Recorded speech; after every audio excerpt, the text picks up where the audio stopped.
Hello friends, नमस्कार। आज हम जानेंगे कि गांधारी को 100 पुत्र कैसे प्राप्त हुए। आखिर गांधारी ने किसका आशीर्वाद प्राप्त किया था जो गांधारी को 100 पुत्र हुए।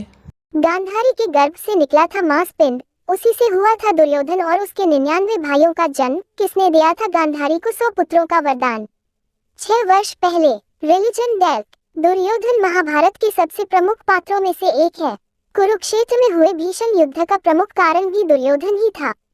दुर्योधन और उसके भाइयों के जन्म की कथा भी बहुत विचित्र है। जब दुर्योधन का जन्म हुआ उस समय बहुत से अपशकुन भी हुए थे, जिसके चलते विदुर ने धृतराष्ट्र से उसका त्याग करने के लिए कहा था, लेकिन पुत्र मोह के कारण धृतराष्ट्र ने ऐसा नहीं किया। आगे जानिए दुर्योधन के जन्म की कथा और उसके 100 भाइयों का नाम। ऐसे हुआ था दुर्योधन का जन्म। धृतराष्ट्र की पत्नी गांधारी को महर्षि वेदव्यास ने 100 पुत्रों की माता होने का वरदान दिया था। समय आने पर गांधारी को गर्भ ठहरा, लेकिन वह 2 वर्ष तक पेट में रुका रहा। घबराकर गांधारी ने गर्भ गिरा दिया। उसके पेट से लोहे के गोले के समान एक मांसपिंड निकला।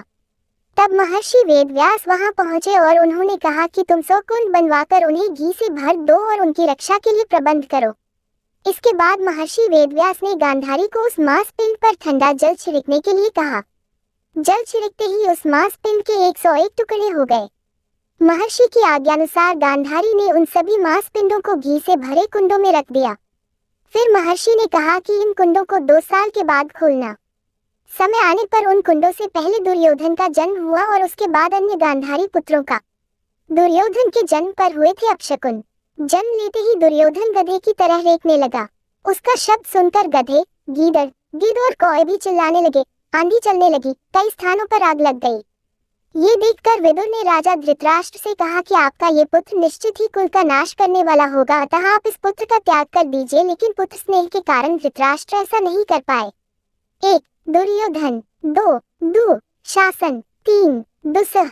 4. दुश्शल। 5. जलसिंध। 6. सम। 7. सह। 8. विंद। 9. अनुविंद। 10. दुर्धर्ष। 11. सुबाहु। 12. दुष्प्रदर्शन। 13. दुर्मुर्शन। 14. दुर्मुख। 15. दुष्कर्ण। 16. कर्ण। 17. विविंशति। 18. विकर्ण। 19. शल। 20. सत्व। 21. सुलोचन। 22. चित्र। 23. उपचित्र। 24. चित्राक्ष। 25. चारुचित्र। 26. शरासन। 27. दुर्मुद। 28. दुर्विगाह। 29. विवित्सु। 30. विकटानन। 31. ऊर्नाभ। 32. सुनाभ। 33.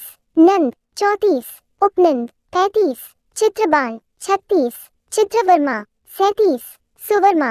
38. दुर्विमोचन। 39. आयुबाहु। 40. महाबाहु। 41. चित्रांग। 42. चित्रकुंडल। 43. भीमवेग। 44. भीमबल। 45. बलाकी। 46. बलवतधन। 47. उग्रायुध। 48. सुशिंग। 49. कुंधार। 50. महोदर। 51. चित्रायुध। 52. निशिंगी। 53. पाशी। 54. वृंदारक। 55. दृढ़वमा। 56. दृढ़क्षत्र। 57. सोमकीर्ति। 58. अनुदर। 59. दृढ़सिंध। 60. जरासंध। 61. सत्यसिंध। 62.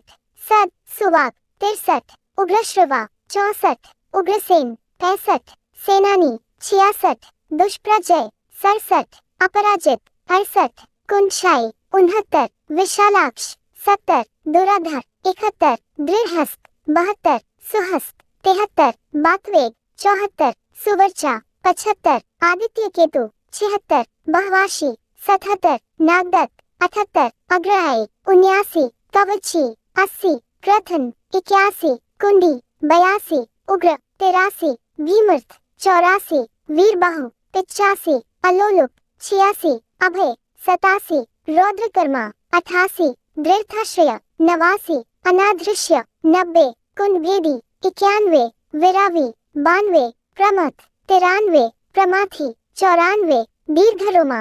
95. दीर्घबाहु। 96. महाबाहु। 97. व्यूओरस्क। 98. कंकध्वज। 99. कुंडाशी। 100. विरजा। 101। इनके अलावा गांधारी की एक पुत्री भी थी जिसका नाम दुश्शला था। इसका विवाह राजा जयद्रथ से हुआ था। आप सभी जानते ही होंगे कि गांधारी और धृतराष्ट्र के 100 पुत्र थे जिन्हें कौरव कहा गया। महाभारत में कौरव वंश से जुड़ी हर एक बात का विस्तार में उल्लेख मिलता है। ठीक ऐसे ही इस बात के बारे में भी बताया गया है कि आखिर कैसे गांधारी के 100 पुत्र एक साथ जन्मे थे। कैसे जन्मे 100 कौरव। पौराणिक कथा के अनुसार गांधारी ने ऋषि व्यास की बहुत सेवा की थी, जिससे प्रसन्न होकर ऋषि व्यास ने उन्हें दिव्य वरदान दिया था। वरदान ये था कि गांधारी 100 पुत्रों की माता बनेंगी। इसके बाद समय आने पर गांधारी गर्भवती हुई, लेकिन महाभारत में यह उल्लेख मिलता है कि गांधारी 9 माह की बजाय 2 साल तक गर्भ धारण करके रही थी। इस अवध से गांधारी बहुत डरी हुई थी। इसके बाद जब गांधारी को प्रसव पीड़ा शुरू हुई तब गांधारी की कोख से जन्मा था एक मांस का टुकड़ा, यानी कि गांधारी को कोई संतान नहीं हुई बल्कि एक मांस के साधारण से टुकड़े ने जन्म लिया था। इसके बाद गांधारी ने अपनी तपोशक्ति का प्रयोग करते हुए इस मांस के टुकड़े को 101 हिस्सों में विभाजित कर उन्हें मिट्टी के घड़ों में रख दिया। उन मांस के टुकड़ों से बच्चों का विकास हुआ। इसके बाद जब पांडवों में युधिष्ठिर का जन्म हुआ, उसके बाद एक एक कर उन सभी घड़ों में से गांधारी की संतानें जन्म लेने लगी। 100 घड़ों में जहां कौरव भाई जन्मे तो एक घड़े से दुशाला का जन्म हुआ। महाभारत में इस बात का उल्लेख मिलता है कि कौरवों के जन्म में इतनी देरी इसलिए हुई थी क्योंकि पिछले जन्म में गांधारी ने जीव हत्या कर पाप कमाया था और उसी का फल उन्हें द्वापर युग में मिला।